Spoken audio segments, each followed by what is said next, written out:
প্রিয় বন্ধুরা, আসসালামু আলাইকুম। আশা করি সবাই ভালো আছেন। যারা যেখান থেকে আমার এই ভিডিওটি প্লে করেছেন সবাইকে জানাই অনেক অনেক ধন্যবাদ। আবারও নতুন একটা ভিডিও নিয়ে হাজির হয়ে গেলাম। আজ আমি আপনাদেরকে দেখাবো হজরত হোসেন শাহ আফসারি উরফে হজরত শাহ সুফি জঙ্গলি পীর রাসুল হিল করিম আলাইহির মাজার।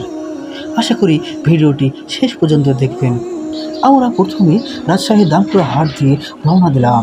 ব্রিজ পার হয়ে বাম দিয়ে চিকন রাস্তা দিয়েই বয়ে চলেছে সেই জঙ্গলি বাবার মাজার। রাস্তার দুই পাশে সবুজ প্রাকৃতি দেখে আপনার মন জুড়িয়ে যাবে। রাস্তার মাঝের কিছু প্রকৃতির সৌন্দর্য আপনাদের মাঝে তুলে ধরলাম। মাজারে যাওয়ার বাম সাইড দিয়েই বয়ে চলেছে এক খাড়ি নদী। এই নদীতেই একসময় বড় বড় নৌকা আসত।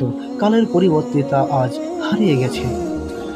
এই নদীর পাশ ঘেঁষেই রয়েছে সেই জঙ্গলি বাবার মাজার।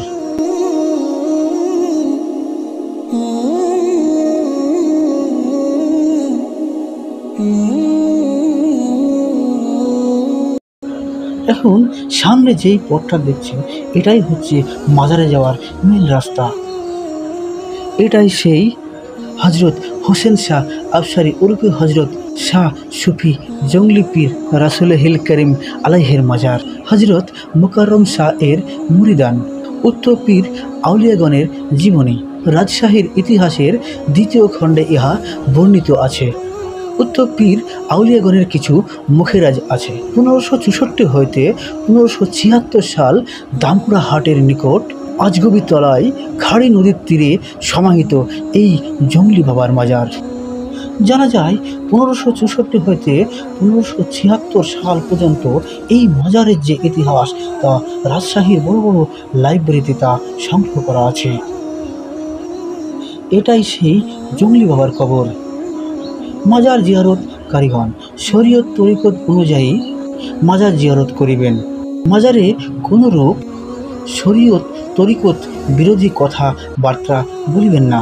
মাজারে কোনো প্রকার সেজদা করবেন না। শিরক গুনাহ হইতে বিরত থাকুন।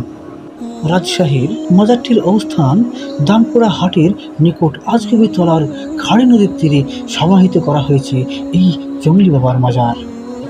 তথ্যে বা ভিডিওতে কোনো ভুল থাকলে ক্ষমা করে দেবেন। আজ এই পর্যন্তই। ভালো থাকবেন। আল্লাহ হাফিজ।